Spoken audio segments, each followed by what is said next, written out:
सोचो तुम दुनिया के सबसे पावरफुल इंसान हो। सोचो, अरे सोचो ना।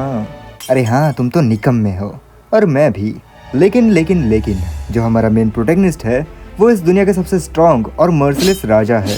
एंड अगर आपने इसकी मानवा रीड की है या फिर BVF लाइव और एनिफाई इन दोनों में से किसी एक की वीडियो देखी है तो आप इस एनिमे के पोटेंशियल के बारे में अच्छे से वाकिफ होंगे। इन माई पर्सनल ओपिनियन ये एनिमे सोलो लेवलिंग को ईजिली बीट कर सकता है।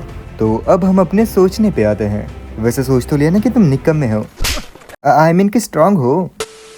तो किंग ग्रे एक ऐसा राजा है जो कि पावरफुल होने के साथ साथ काफ़ी ज़्यादा मर्सिलेस भी है, विच मीन्स कि उसके सामने लड़का हो या फिर लड़की दोनों को बराबर सज़ा मिलेगी।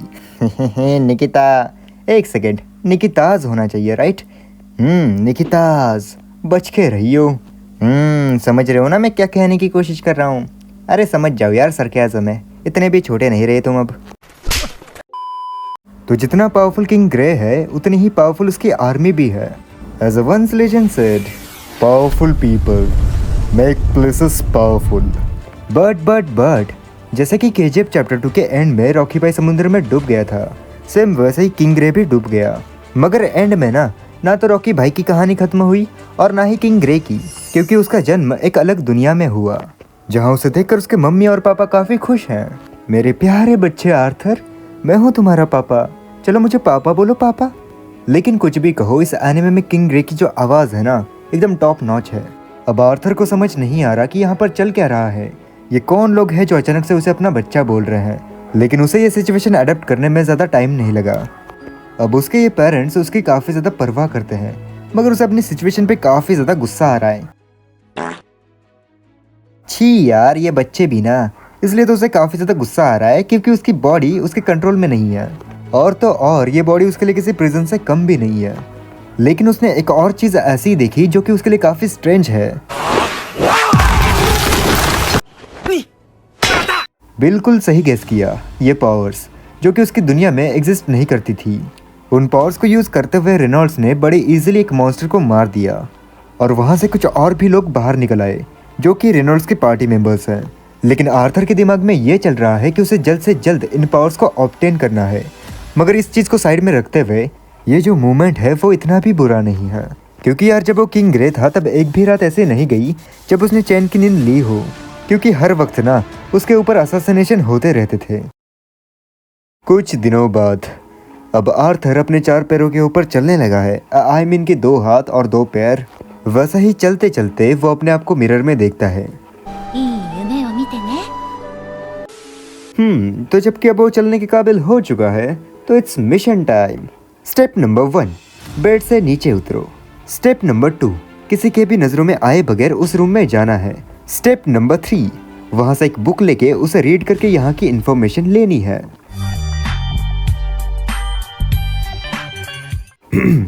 तो आर्थर जिस कॉन्टिनेंट में पैदा हुआ है उसका नाम है डीकैथन, और इसमें आते हैं 3 किंगडम्स, जिसमें पहला है डार्फ किंगडम यानी कि ड्वार्फ्स का राज्य, दूसरा है एलेनोर किंगडम यानी कि एल्व्स का राज्य, और तीसरा है सैपन किंगडम यानी कि इंसानों का राज्य।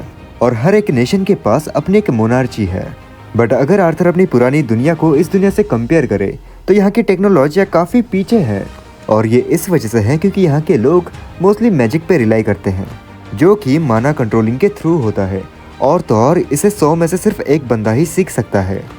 लेकिन मैजिक में भी यहाँ पर 2 तरह के मैजिशियंस होते हैं। पहले आर्गुमेंटर्स, जो कि अपने माना के थ्रू अपने बॉडी को इन्हांस करते हैं, और दूसरे कॉन्जुरर्स, जो कि माना को प्रोजेक्ट करके एलिमेंट्स को कंट्रोल करते हैं। बट एक्सेप्शंस इस दुनिया में हर जगह पे होते हैं।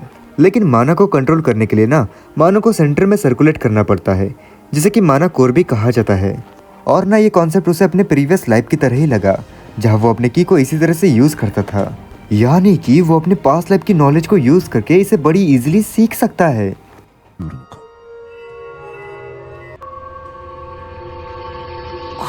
अबे यार, ऑलमोस्ट हो ही गया था।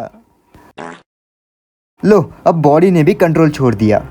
तो ऐसे ही देखते देखते 2 साल बीत गए, मगर उन्होंने आर्थर के चेहरे पे आज तक स्माइल ही नहीं देखी।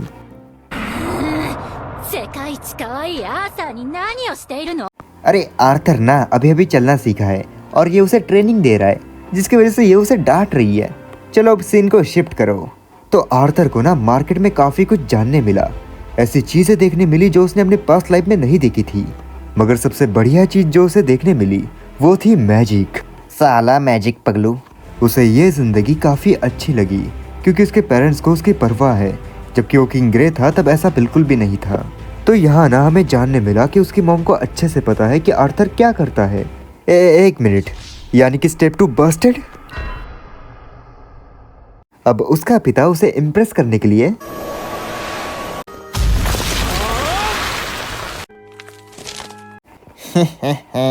नहीं हुआ ना इम्प्रेस।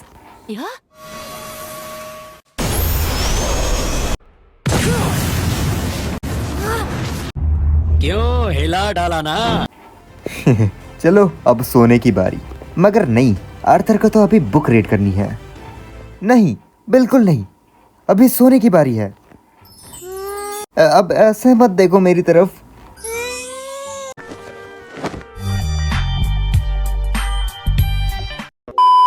तो चलो अब ट्रेनिंग की बारी। पिछली बार तो ऑलमोस्ट होते होते रोक लिया था। इस प्रोसेस में ना थोड़ा टाइम लगेगा, लेकिन ये वर्थ इट होगा।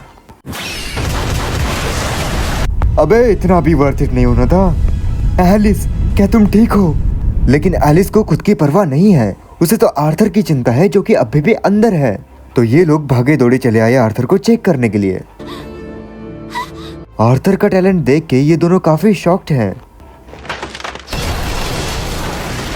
मगर यार उसकी बॉडी ना अभी भी वैसी ही है, लेकिन ये दोनों मिलके उसे बचा लेते हैं।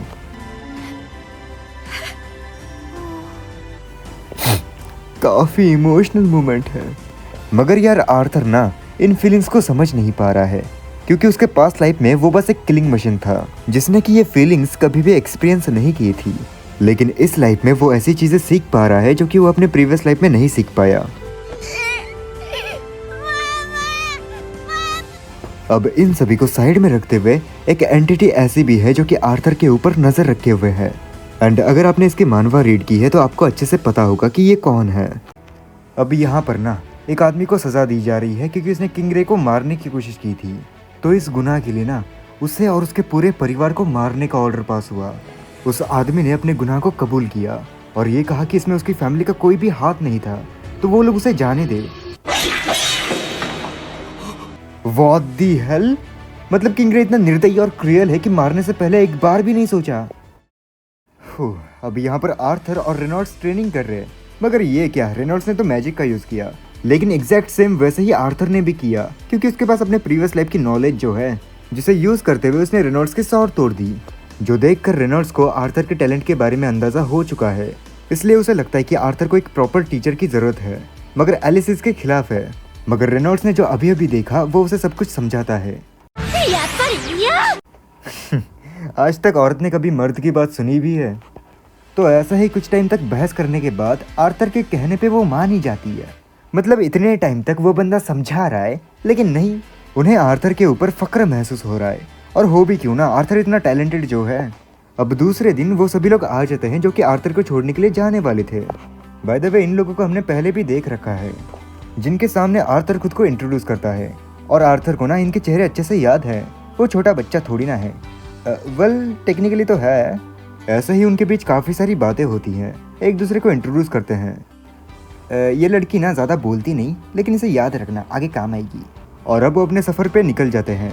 उनका ये सफ़र काफ़ी लंबा होने वाला है। बाय द वे वो जिस सिटी में जा रहे हैं उसका नाम है जायरस। लेकिन तभी वो जहाँ पर रुके थे वहाँ पर कुछ मॉन्स्टर्स आ जाते हैं। हमारी छोरियाँ छोरों से कम है क्या? लेकिन इन्होंने एनिमेशन की धज्जियाँ उड़ाते हुए ये मारा, दे मारा, गे मारा। मगर वो लोग यहीं पर नहीं रुके, उन्होंने सबको चुन चुन के मारा। अब ऐसे ही सबको मारते हुए रात हो गई। मगर जब ये लोग खाना खा रहे थे तब एलिस को कुछ सेंसेशंस फील हुई, जैसे कि सेंसेशन जैसे सरसराहट, सनसनाहट, गुदगुदाहट, डगमगाहट, फरफराहट, थरथराहट, कपकपाहट। लेकिन रेमोंड के हाथ पर कुछ चोट लगी है जिसे एलिस हील कर देती है। लेकिन बाकी के लोग उस मैजिक को देखते नहीं, मे भी एक्सेप्शन है इसलिए। और तो और इस टाइप के मैजिक को ना इमिटर कहा जाता है। तो इसलिए रेमोंड ऐसे किसी सिटी में रहता है ताकि कोई उनके पर टारगेट ना करे।